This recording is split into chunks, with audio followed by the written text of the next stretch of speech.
I'm Charlie Eckhardt, class of 2024, wide receiver and safety at Arapahoe High School, and you're listening to Playmakers Corner. Hey fam, it is Kodey Stoffer with the Playmakers Corner podcast. It is the new year here. It is 2024, and we're going to chat it up with class of 2024 seniors from our top 5 list here. And we have one of those very guys here, actually somebody who made 2 lists, as a matter of fact. If you wouldn't mind introducing yourself, where you're from, where you played football, and the position or positions he won for this new year and this new evaluation that you played. Yeah, I'm Charlie Eckhardt. I go to Arapahoe High School. I play wide receiver and safety, and I'm from Littleton, Colorado.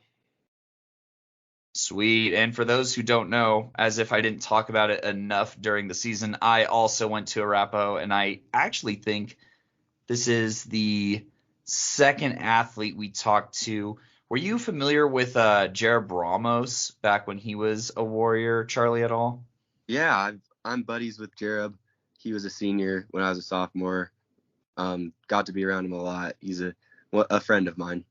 Perfect. Yeah. So he was actually one of the other Warriors that we got to interview, and he was a good time. He's doing his thing, obviously, on the next level, and we'll get to that point and talk outlook and whatnot later this episode. But we like to, kind of get to know you and what your experience is with sports and whatnot first.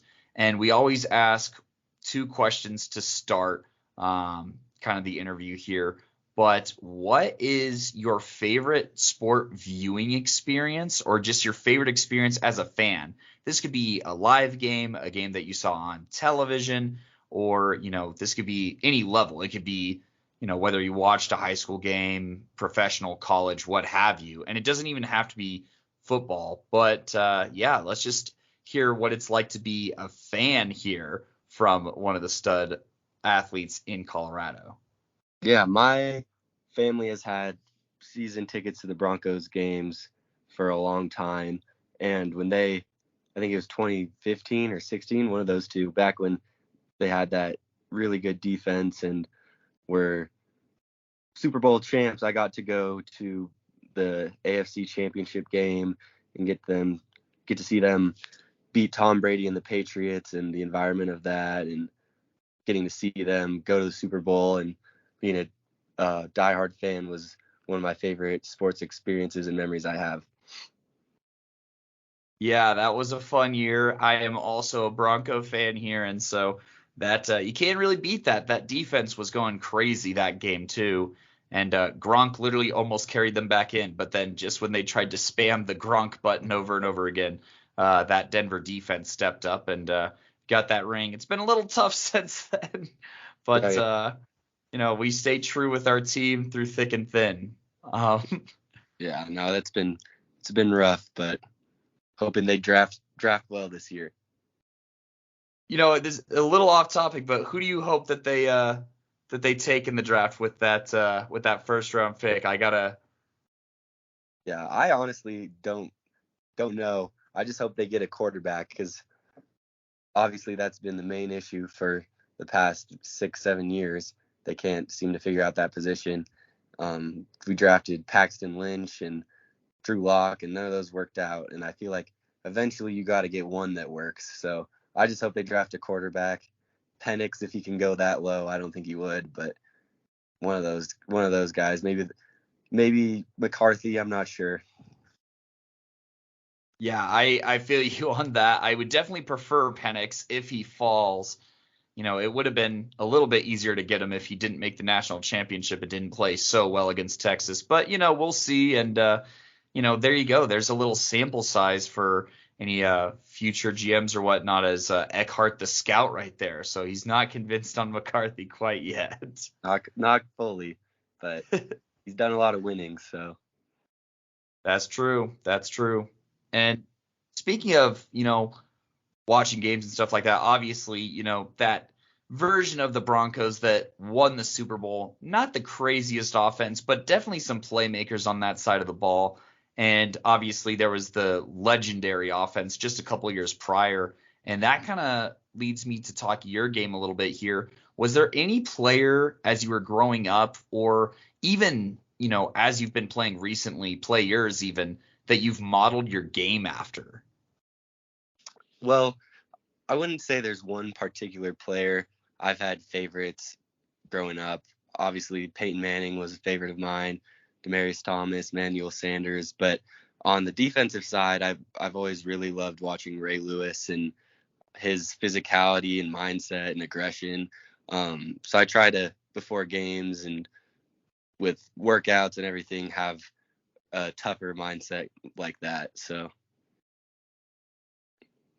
I could see that kind of show itself in the form of your energy on the field. I mean, you get absolutely pumped whenever you make a big play. You like the physicality of the game, both on offense and defense. So, there's stuff that you could take away on both sides there.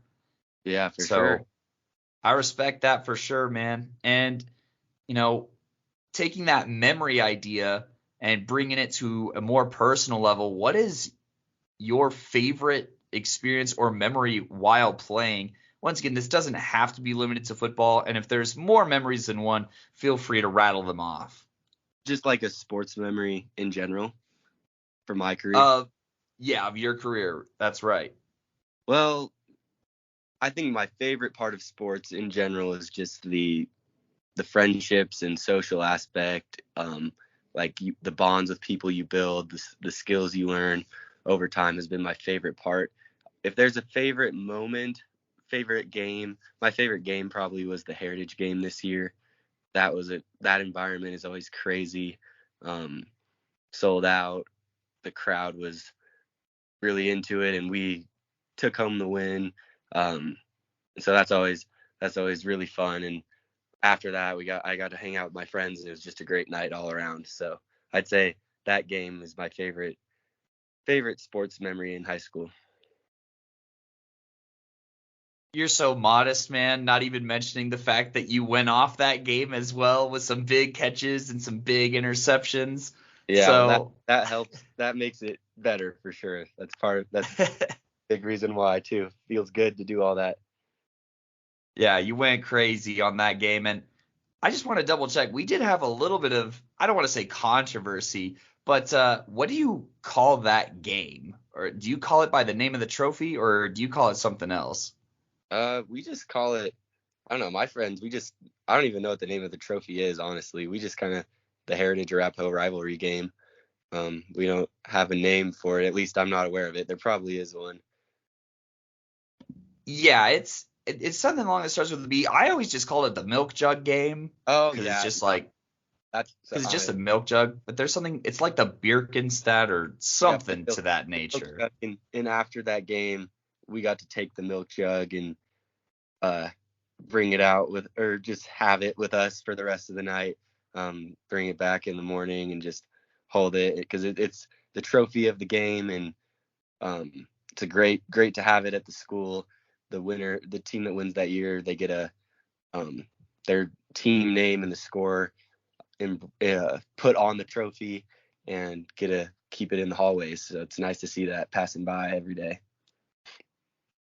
Yeah, for sure. It's always a good year when the milk jug is back in the Arapahoe trophy case as we stroll through the halls and whatnot. But yeah, I just wanted to double check that because somebody was like, "It's not called the milk jug." I'm like, I'm not gonna remember the whole name of what it's called. Yeah, everyone mostly just calls it the milk jug. I've never heard anything else really. But I do think it has a more specific name that's technically the right name, but everyone just calls it the milk jug. I respect that. You're putting the technicality on it. I could see that. Yep. And so, obviously, I was actually in attendance of that game. You lit it up on both sides of the ball, and that was a common theme for the rest of the season. Coach V and I, we do our top 5 seniors by position. So in this class of 24, we had you ranked as our number 3 wide receiver with an 80.6 score, and actually as our number 1 safety in the class of 2024. What were some of your reactions to our evaluation of your game on both sides of the ball? Things that you agree with, maybe some things that you thought maybe we didn't get right, or maybe some things that you'd like to provide some context on? Yeah, well, I think you guys got it pretty much right for the most part. With the offense we had this year, it was a little bit more of a run first offense, so wasn't as many passing opportunities as some other high schools, maybe like Mountain Vista or even like when we played Heritage, they throw a lot. So I do think I got the ball a little more, not as just like a receiver, but more as like a, just almost like a running back, just slot. Most of my ball touches were bubble passes, screens, kind of pitches, and then obviously there was plenty of passes too, but kind of a different offense this year to get the ball out quicker and use our skills as a team to the most that our coaches thought we could. So it was a little bit different as a receiver. Not, I think I didn't have maybe as much of a chance to do some things that other schools do, but I got the ball a lot and I was happy to just get fed and do what I could for the team. And then on defense, I did play a little bit more of a roll down sometimes. Certain games like against Creek, I played basically outside linebacker, so I was out there doing a lot of different things. Just I love defense. I probably prefer it. I thought we had a great coach, our coach Miller, and yeah, I think you guys were right on for most of the most of the most of the things. So yeah, that's it. Yeah, no, I could see that energy wise. And I mean, you did have our highest grade, whether it was Coach V or myself, in the run defendability amongst the safeties. And I think that part of that was definitely, what we saw live, because we were also in attendance for that Creek game, especially that play where you snatched some ankles. That was wild. And that was kind of everywhere, low key. But getting to see that, and also just seeing, play kind of that in the box safety almost role. So totally get what you're saying there, and like to see that. And so I kind of want to get your opinion. We had our opinions. We said, hey, we like the zone coverage, we like the athleticism, and we like the ball skills, as far as like the safety evaluation. And then obviously, like, we liked the field vision and, the athleticism once again on the offensive side. But what are some things that you would say separate you from other receivers, whether that's in Colorado or even in the country? I would say my ability with the ball is probably my best thing. I think for the most part, it takes probably 3 or 4 guys to tackle me usually. Um, I rarely will get tackled by the first guy. Uh, I think I think I'm like quick, but not crazy lightning quick like Tyreek Hill, but I think I'm quicker than I look sometimes, and that can catch people off guard. And then yeah, just with the ball in my hand and making contested catches, I think as a receiver, just ball in my hands, making plays and being hard to bring down is my best attribute. Perfect. And if we flip that to the other side of the ball, what would you say are some strengths or aspects of your game at safety that make you kind of different or stick out? I think my best attributes at safety are my play recognition. I feel like I can read things pretty quickly. And tackling, I really love the physicality of it, and I love getting downhill and meeting people at the line. So those would be my 2 best things I'd say. Yeah. Hey, that's what we like to hear, and we got to agree. So, and then kind of moving towards talking about the season just a little bit, but still keeping it a little bit on the individual level. I got some questions as far as matchups go. And I guess the first one is, what was your favorite matchup, either on an individual assignment, whether this was, a corner that you got to go against or a running back that you squared off against, on the defensive side? So what was your favorite matchup on like kind of a one-on-one look? And then what was your favorite matchup from like a team perspective that you feel like, you and the coaching staff and then your squad was able to put together and just really duke it out with? Yeah.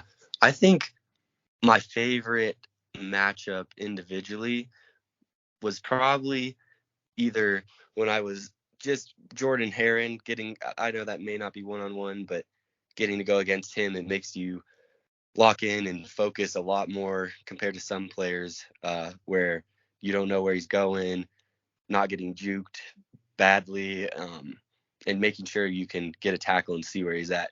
On offense, I had a lot of really good players that I went against. A matchup I enjoyed is Dagan Myers. I know he's at Chatfield. I liked going against him. He's a good player, and had a good attitude and was a good guy to compete against. And I got to have some fun that game, even though we lost sadly.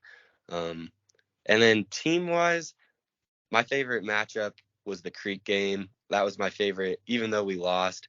I felt like that first half and the energy with our crowd and the whole game, it was just, those are the most fun games when you're getting to go up against the best players in the state and multiple D1 athletes and where the lights are the brightest. So those are my favorite games, and that was probably my favorite matchup, and I wish we could have won that, but came up short. Hey, that happens, especially against some of the best, but all you can do is grow from it, and it sounds that's exactly what you did. So, and Yeah. I'd say, kind of talking about that, that sounds like Jordan Heron is definitely someone I'd say is a bit more on the underrated side who you definitely faced off against. Are there any other players that you played throughout the season that you think are on the underrated side of things? Yeah, I think Josh Snyder, I've known him for a while. I grew up playing with him in 5th, 6th grade. I think he deserves more recruiting attention than he's gotten. I know he got Golden Helmet Player of the Year, but he's a great kid, great work ethic. And I think he was probably the most underrated player I know. So, yeah, from Columbine. Yep. We're familiar with Josh. Got to see him live in action in that chip for sure. And then, were there any matchups that, you didn't get to play against that you kind of wish, oh man, I wish I got to play against these guys in pads? Because I know that you get to play against a lot of guys in the off season and whatnot, running sevens and whatnot. But were there any guys that you didn't get to match up with in the pads that you wish you did? Yeah, I think the only school I never got to play in my career at Arapahoe, I never got to play Valor, and I know a lot of the coaches at Valor. I played on a middle school team as well in 7th and 8th grade, where it was almost all Valor kids and coaches. And I know a lot of those guys. Some of them are my buddies, and I just would have really liked to go against Valor. It's a pretty big name, and although they had a little bit of a down year, I just would have liked to get to play at their stadium or in that environment. Because other than that, we got to play against a lot of the best big name teams pretty consistently. So Valor would be the only school that I'd say I wish we could have gone against. Yeah, that field is so nice and it's like heated as well. So even Yeah, in the winter time, it's like pretty nice to play on yeah, regardless of the game. So I see you there and knowing your luck, I mean, they're probably going to schedule them as a non-conference opponent right after yeah. you graduate. I could see it. And speaking of that kind of, I alluded to it a little bit, but you did some work in sevens and whatnot, and you got to play with a lot of great players from across the state, with that TFG action and whatnot. How did those interactions in the offseason impact your game, and what was the impact? I mean, there's a lot of great corners and stuff that go through there, and obviously a handful of great receivers, and getting to catch passes from like Austin, obviously, who won the Gatorade Player of the Year out of Mountain Vista. What was that like, and how did that improve your skill set in the offseason? Yeah, that was it. Team Full Gorilla is something I'm really grateful I did. It's a grind. I know I have some buddies that are doing it right now from last year and that go to Arapahoe, and they're 5 a.m. workouts in the cold weather in an indoor facility. So it's tough, but I got to build a lot of great friendships and go against the best players in the state, like you said. Austin Majetsky, CJ Reese, Jordan. On defense, Aiden Napke, Will Rosenmeyer, Ramon, all those guys. And another player actually that I should have said that's, I think, really underrated is Ramon Pacheco from Pine Creek.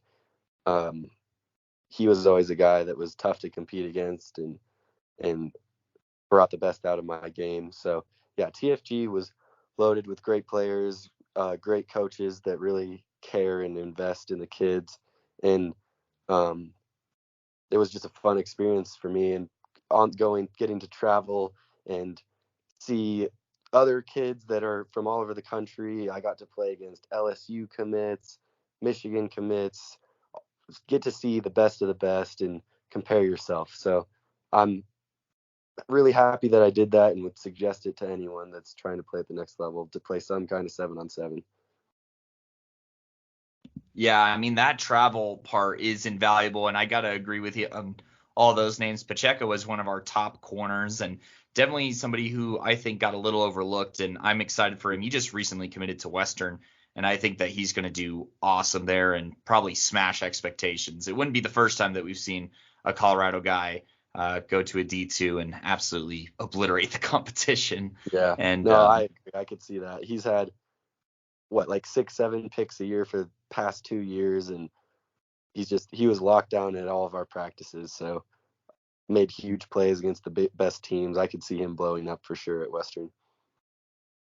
yeah, he's legit. And I guess having seen national competition, this is kind of going to get a little off topic. We'll get back to the spine of the script here in a minute, but what are your thoughts as far as how does Colorado competition stack up to national competition? And do you think that Colorado is, maybe overlooked as far as a football state? Yeah, I really do believe Colorado is overlooked.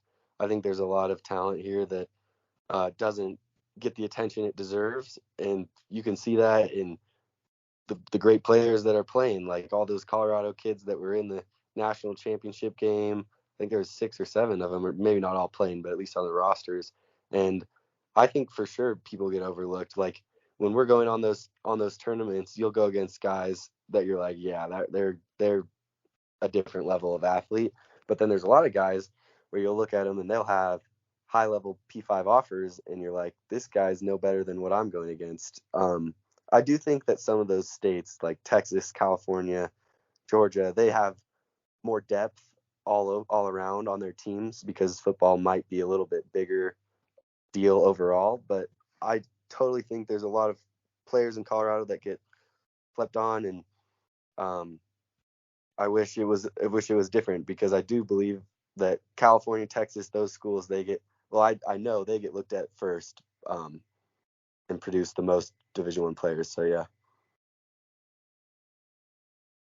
Yeah, no, that's what we're here to do, at least for the time being, is promote this Colorado talent and whatnot. And so, I always like to ask, especially if you've played people from across the country, like, you've seen this with your own eyes, like, we're right here. We're not a flyover state.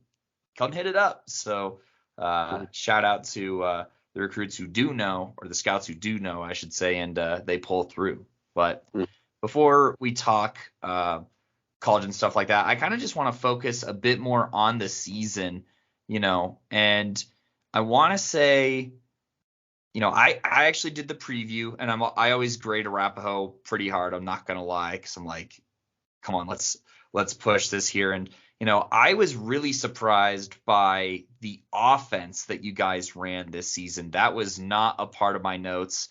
I thought I was just gonna see I formation and running probably 50 plays a game and stuff like that. Kind of the usual, the status quo at Arapahoe, at least for a while, was not the kind of hurry up offense that you guys brought that was really dynamic and, utilized play action for big passes and whatnot, at least not to the degree that you guys accomplished it this year. So I guess what was kind of your mindset heading into the season, and, how did the predictions or, media or anything like that outside influence, if it even did?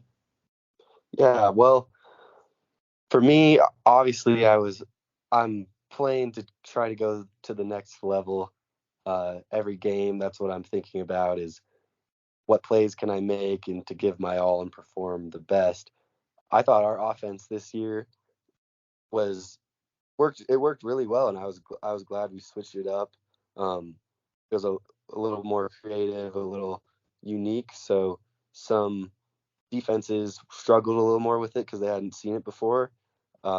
It allowed us to create matchups that were in our favor a lot of the time. But yeah, whenever I was playing, I was just focused about doing my best on every single play to help my recruiting, help our team, and win. Because the more you win too, and the further you go into the playoffs, and if we could have made it to state, that was always in the back of my mind. That also can look really good on recruiting. So yeah, just every game giving my all. Yeah, that makes sense. And I was also hoping that you guys would make it to state as well.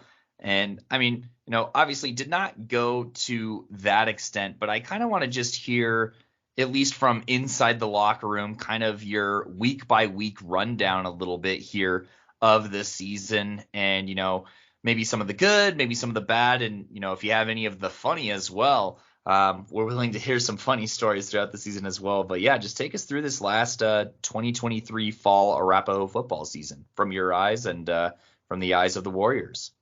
Well, yeah, we started off with Legacy. We thought they were going to be pretty tough based on what we'd heard around, and end up We giving them thought so too. they ended up being a little weaker than everyone predicted. I don't really know why. I think maybe they had a little weaker line than they would have liked. Um, but yeah, we went into that game. It was raining, freezing cold. Uh,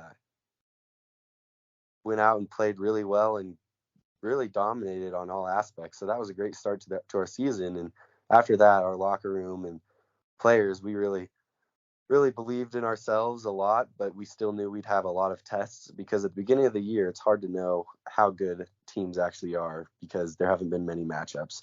So going into our next game at Heritage, there's always a lot of trash talking, a lot of kind of beef and competitiveness between that game. That's a game that I probably would want to win more than any other one, other than a state championship or playoff game. Um, so yeah, that was just a battle. Um, Really, like I said, our locker room and the kids at school, they're like, you better not lose this game. Uh, that, like I said, that's just the number one people care about the most. So our mindset going into that game was just all out. Don't let up. Don't give up on the gas. So moving forward, we played Regis, which is the homecoming game. That was a tough game because we also didn't necessarily know how good they were. They beat Valor, but a lot of respect to that team. They were really solid and gave us a run for our money. And then yeah, we just got into conference play. Oh, we played Columbine. That game was brutal. They have a really good squad. Obviously, one state, but we were up. And actually, this one thing, I have a friend that goes, or a few friends that go to Columbine. On the play where it was like 4th and 15. I don't know if this is true or not, but I was told that the guy ran the wrong route. Um, he was supposed to run a corner, and he ran just straight up the field. And they found him and got the first down and kicked the field goal. So a little bit of on the spot adjustment for them that worked out really well. But yeah, then conference play was just um, conference was a little bit down, I'd say, but still a lot of great athletes. Liam Zarka is always a fun kid to go against. He's a great player. Eagle Crest has a lot of athletes always, and Creek, of course. Smoky's a struggling team right now, but they still have some good athletes. So yeah, there was a lot of ups and downs this season. We believed in ourselves. We had some injuries, but it was a great year, and I wouldn't trade it for anything. Yeah, no, I still think it was a very special season, and it was a very fun season. I actually got to attend that Grandview game as well. And I always say that I'm not going to go to a ton of games, and then I end up going to a ton of games. Hmm. So there's that alumni kind of pride there. And that Grandview game, that was actually on my birthday, and y'all got the dub on the road. So appreciate that. That was a nice gift that you didn't even know that you gave, but Yeah, well, you're spreading welcome. kindness. Yeah, So a little that was scary. fun to watch and whatnot.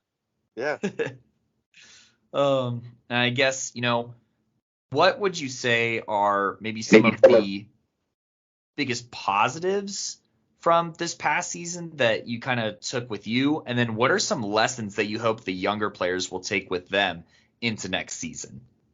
Yeah, well, the positives were that we learned that we could compete with anybody. Lost the Columbine on a last second field goal, lost a Creek by 8, I think. Um, right there with everyone, or I think we lost by 10 to Creek, but right there with everyone in the state. And it really, I think, helped our program overall. We have Coach Brayton, who's a great coach, was in the NFL for years, only in his second year. I think it really helped him maybe build up some more recognition around Arapahoe, that just because we had a big senior class graduate 2 years before, we could still be a competitive team and still be one of the best teams in the state. So I think it helped our reputation.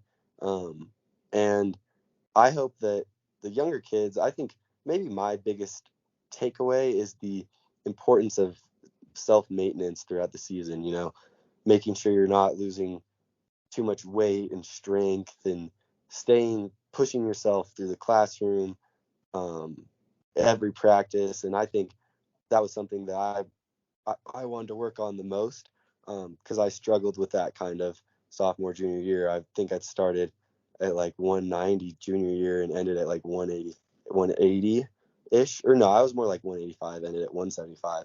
So just self maintenance and taking care of yourself during the season and staying with it, not letting yourself get tired of it and complacent.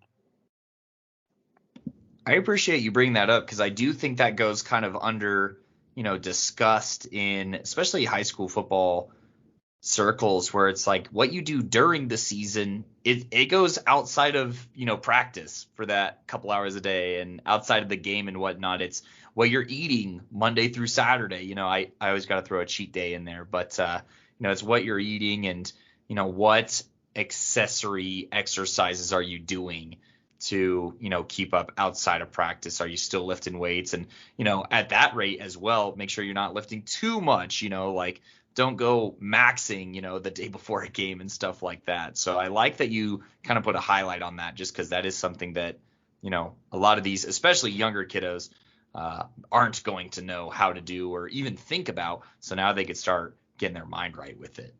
Yeah, for sure. So, and then, like you said, kind of a newer coach and whatnot, some new systems. But if you had to kind of pick one thing or just a couple of things that separated Arapahoe from your competitors in your own classification or throughout the state, what would you kind of circle for that? Well, first of all, I think we just had a lot of talented, tough kids, like, you know, me, Andrew Smart, Trajan Frazier, our quarterback Mikey, Will Knox on defense. Just a lot of great players all around that contributed to us being great. But our O line was highly improved with, um, Ben Brown, Brennan Crisp. Those guys were great. Brennan Crisp, going to South Dakota, he made strides from junior to senior year that were really almost shocking. He got so much stronger and bigger, just really grew into his body. Um, I think our talent, and then I think the way we put in effort all year. Like, we started in January with Kula Sports Training.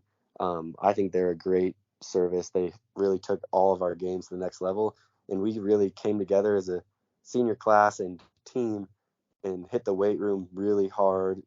Everyone saw tons of growth, and multiple kids that you wouldn't maybe expect to be huge playmakers made big differences to our team and had a great impact on our year. So there's just people sticking to it, working really hard for months, and we built a really close bond. And yeah. I can appreciate that, and kind of widening the lens a little bit here, just zooming out a hair. What would you say is unique about Arapahoe as a school, whether it comes to, the athletics or, what's different about the Arapahoe community, or what's unique, I should say, about that community, whether it's sports in or out of the school? Yeah, I think one thing about the Arapahoe community is it has people from all over. Like me, I was a open enrollment kid, and I know multiple other kids that are. And it's just a community with people from all over the state that love the school. I don't know a lot of people that dislike Arapahoe and the friends and the community of it. So just a lot of people that are really passionate about the high school. Like our parents and are all, like, at least on the football team, all our parents would always meet up before the games and are really close, and um, just would put everything they had into Arapahoe and support it. So I think we just have a great support, a great community overall, camaraderie within students. I've really enjoyed Arapahoe and been grateful for the people there. Shout out Arapahoe, Go Warriors. So had to give you a second to plug that as well. And then just a couple more things here. What's different, in your opinion, about playoff football? You got to play in a couple of playoff games here. What's different about playoff football compared to the regular season? If you had to jot it down to just a couple things. Well, playoff football is everything's on the line, more pressure, more desperation. Teams are going to give you your best shot. So you really have to come in prepared and wanting it, because teams will surprise you, and that happened to us obviously first week, or second round of playoffs actually, because we got a bye. But we really, I don't think we went in with a bad mindset in that game. We were up 14-0 at half, and arguably our best lineman, Ben Brown, went down. We couldn't run the ball like we wanted to, and Jake Jones, that quarterback, and Coach Thomas, which is my Team Full Gorilla coach, they really ate at our defense and just made incredible plays. So playoffs just bring out the best or worst in people, I think, and it's about what's inside of you. So Yeah, no, that inside does go crazy. And this last one is kind of the last question we have about high school here. But I definitely want to get your perspective on here, especially as you are somebody who made our list on both sides of the ball. What are your thoughts on playing both ways here? How is that? Because it's pretty rare, I'd say, especially on the 5A level, for anyone to play both ways, much less in your situation where you dominate on both sides of the ball. What are, you think, just some differences that you have to have, whether that's a team dynamic, individual dynamic, or coach dynamic, to take that risk and even excel at it? yeah, well, it was a pretty tall task. My coaches asked me before the year if I was wanting to do that, especially because I was being recruited a little bit more as a safety than a wide receiver. Um, so it was a challenging thing, but I wouldn't have wanted it any other way. I was desperate to play both ways. I loved being out there on both sides. It was a challenge in practice, because each week we'd have install and film, and so all summer, all season, I'd just be rotating, going from offense to defense, offense to defense. So having to pick up on things a little quicker, doing some extra film study. My coaches were great about that, getting me in and staying late after practice and going in the film room to learn extra and put in a little bit more work, because I was missing things to be on another side of the ball. And in practice too, just nonstop. We do first team defense, first team offense, and rotate. So it's just always go mode, and it was a lot of fun, but it was a tasking on my body a little bit. After some games, it'd be pretty tough to walk, and bumps and bruises, but I was able to recover and play every game this year. So, but yeah, I'd get pretty beat up after a lot of games, just always going. So yeah. Yeah, not for the faint of heart, for sure. Yeah, appreciated that insight and appreciate you, putting on for the state on both sides of the ball here. And, before we talk about your recruiting story, you kind of already mentioned some guys, who are underclassmen like Trajan Frazier and Ben Brown, but I didn't know if you wanted to tell us, this is the part where we cheat a little bit for our watch list, and we ask the players that are inside if there's any players that we should look out for next year. Yeah, well, on my team, Trajan Frazier for sure, Andrew Smart and Ben Brown, I would say are the biggest three. But we've got a lot of talent all around, I think, coming out. A lot of kids, like our coach's son, Levi Brayton. He they work really hard and are continuing to develop. But yeah, I think Ben Brown too, especially. He's a little underrated because he's a little shorter than colleges would like. But for the high school level, he dominates. He'd have multiple pancakes every game, and I think those guys will have even heightened roles next season, um, having to play both ways as well. So those guys will definitely be worth taking a look at next season. Oh, you already know we're going to keep an eye on them Warriors who are consistently a threat year in and year out and compete. It seems kind of almost no matter who's there, like you said, with that really young class that you guys had, still was able to compete and make the postseason and whatnot. So always a good squad for sure. And, we've kind of danced around it a little bit, but let's go ahead and crack it open a little bit here, as long as you don't mind talking about, the next level. And what's kind of been your story so far? I mean, it looks like you have offers like crazy, or at least, when we were doing the episode and I was scrolling through Twitter, I was like, I feel like I can't scroll forever because I felt like I just kept seeing a ton of offers. But, what does that kind of look like as far as, the first time meeting scouts or, getting that attention, and how have you kind of navigated that as you went, all the way from your first offer through your last game and even to now?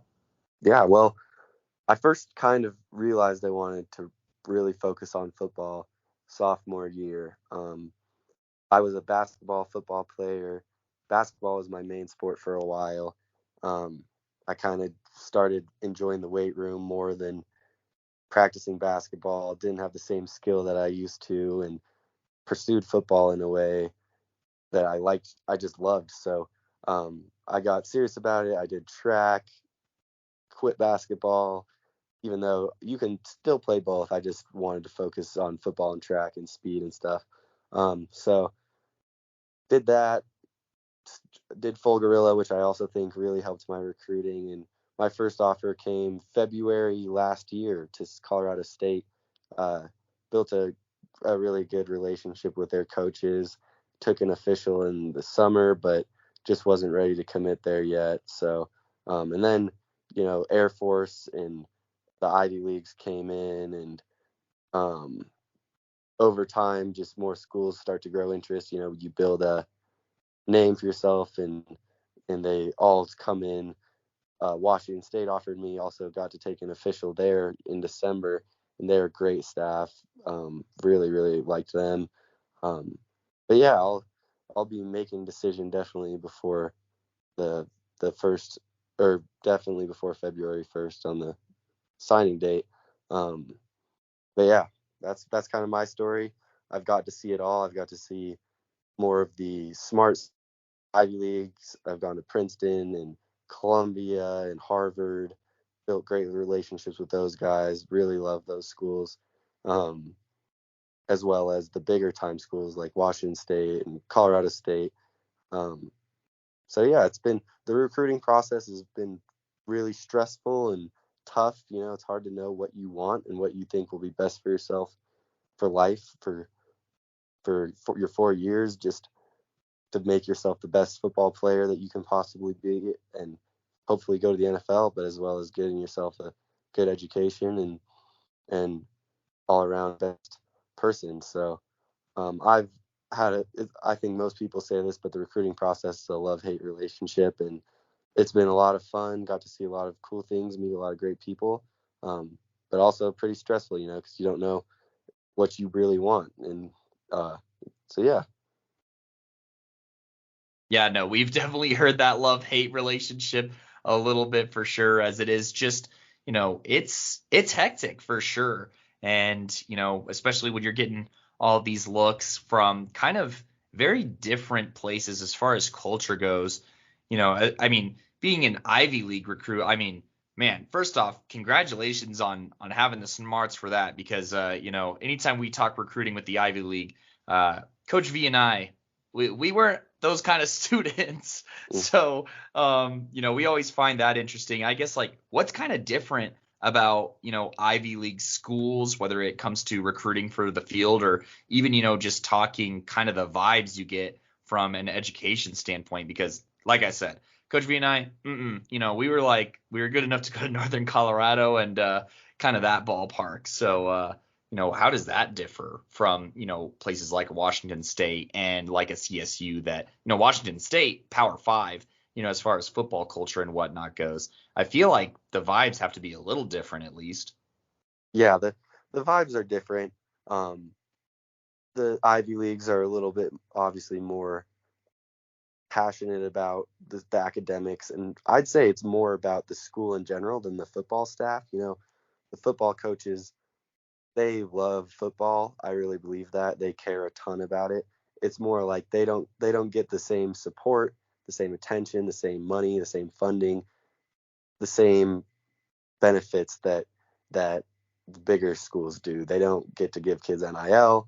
They don't get to give kids full ride scholarships. You can get money to those schools, but it's in the form of financial aid, um, based on your family's income, and it's a little bit more of taking a lower football level. Being able to accept that you're not gonna play in front of 50,000 fans and be on national television every weekend. Although the Yale Harvard game, they get about 50,000 student or fans for that game, and they're on ESPN. But overall, it's just a little bit less, recognized, less cared about by the school and the students. I do think the football players there and the coaches, they love it and they care about it just as much as the big schools do, but there is a little bit lower level talent level also. Not the same. You obviously don't see as many NFL guys coming out of the Ivy Leagues as you do the big time schools, but the big time schools, there's the bigger, there's a better social aspect to it. It's a little bit more, there's a little more swagger at those schools. Like, there's just like more money put into it, more about football. It's more about just football when you're at that level. It's like more money into their facilities, their jerseys, their coaching staff, their ability to like help you. So they're very different. I think both are great, and that's been a thing that I've weighed in my head for a long time on which one I think is more for me. But they're both really fun and cool in their own ways. Yeah, no, I appreciate you taking us through that, just because, it is such a unique thing. And that is a good point, to highlight is, you have a Ryan Fitzpatrick for like 20 other guys across like Power Fives and stuff. I don't think I could really name any other big time Ivy League guys. I always think of Fitzmagic because, I mean, he's kind of a meme, Yeah. but Yeah. Well, um, the Juszczyk guy for the fullback for the Niners. He went to Harvard. He's all pro. oh, I didn't know that. Okay, Yeah. shout out Kyle Juszczyk. Yeah. Yeah. And then, yeah, so there's a few. I think there's probably 10 to 15 in the NFL right now. I might be wrong on that, but I know Princeton has a couple too. But yeah, there's a few. They're not obviously as great a number, but there's some. See, there's still that path, right? That path still Mhm. exists. So, But yeah, yeah, that's people come from all sorts of places. Austin Eckler, Colorado guy, went to Western D2, and he turned into an NFL All Pro. So Although it's a Yeah, little from harder, guys do come from everywhere. Yep, Eaton, Colorado, 2A Hmm. school actually. Yep. So one of the few programs to 3P. We know about Austin, and he's a big deal up there, and as he should be, right? So we gotta take more pride in these Colorado guys making it to the league and the national championship as a state. But Oh yeah, for you know, sure. that kind of is a great segue into this next question because I mean I knew that there were Colorado guys obviously playing in that playoff and in that championship and whatnot, but I feel like social media helped inform me of even more. And I guess how has media in general, whether that's I know that you've interacted with like Mode Ford and Coach West and us as well, and you guys also had some 9 News segments kind of throughout your career and whatnot, and then also social media. How do you think that those things impacted your perspective on the sport, and also how they impacted your individual spotlight, or just covering the sport? Is it a good, bad thing, a little bit of both? Yeah, I think it's good and bad. You need it really badly to get your name out there. You need to build momentum and build a name for yourself to get yourself out there, because you could be an amazing player, but if you're not getting represented on social media and exposed, you're not going to get recruited like you'd want to. I'd say that's one thing that I know a lot of kids struggle to do, is getting yourself out there. So for me, like doing Team Full Gorilla, doing things like this with you guys, it's really important to do those things with media to get your name out and just build a profile for people to see, because the more eyes you get, that's just going to lead to more exposure and more college coaches.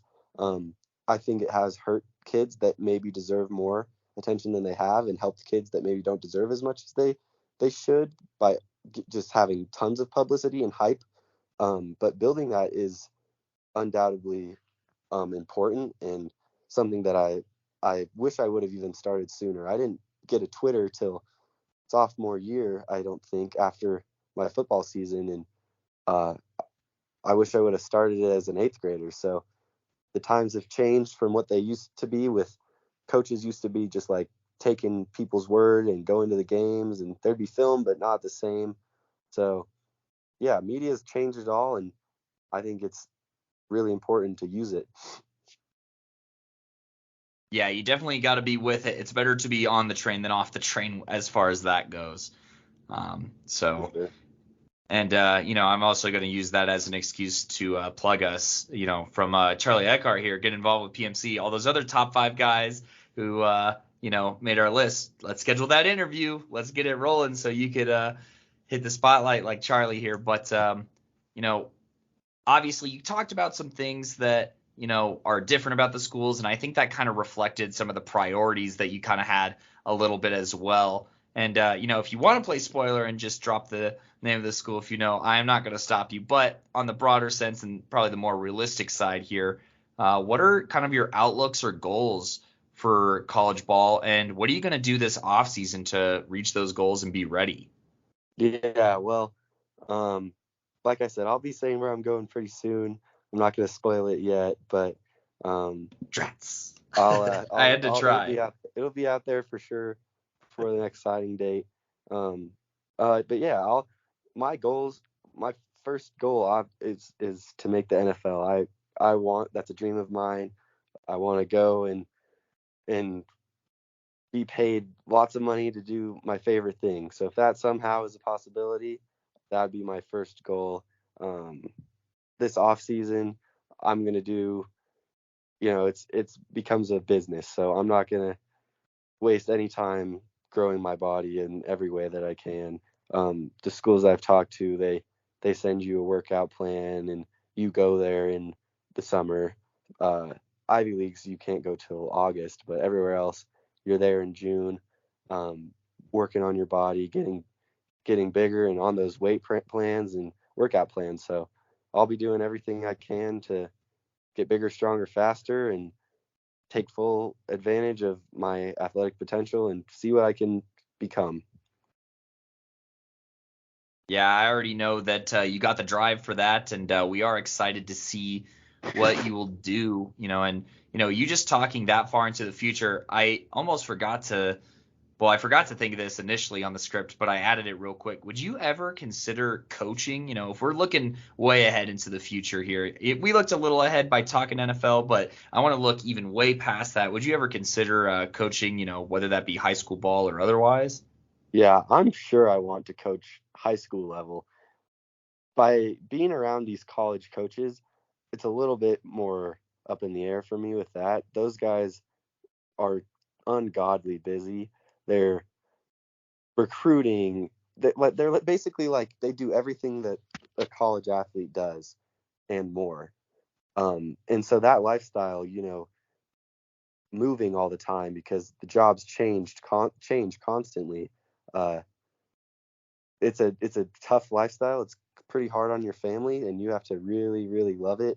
And it's also extremely competitive. So it's hard to get a job where you're making really the good money. Obviously, if I could become a head coach, offensive coordinator in the SEC, I'd do it for sure. But it's a big sacrifice at that level, like NFL too, and it's a business, so it's not.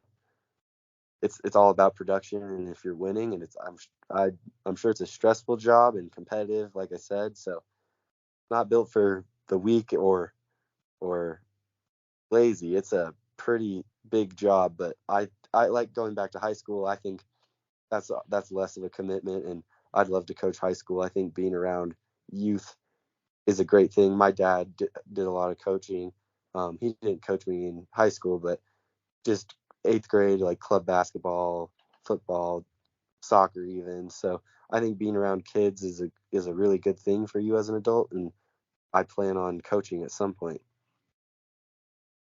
All right, we'll be looking out for Coach Eckhardt whenever that day comes, as long as we're around for it. So that's exciting to hear. And also, shout you out here for putting some respect on these college coaches' name. That is a full-time job, and Yeah, maybe even a little bit more. So we know a handful of coaches, and we have the utmost respect for those guys and everything that they're doing. Shout out to Jesse Booten, who used to be a part of the podcast, is now doing his thing over in Chicago. So.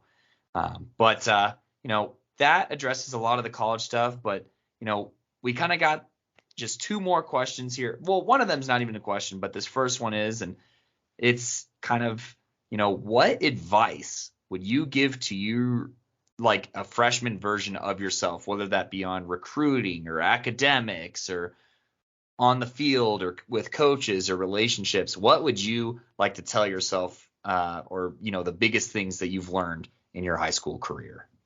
yeah. The biggest thing I learned is, there's a few, but when you're that age, when you're a freshman, you're kind of like, oh, I have all the time in the world.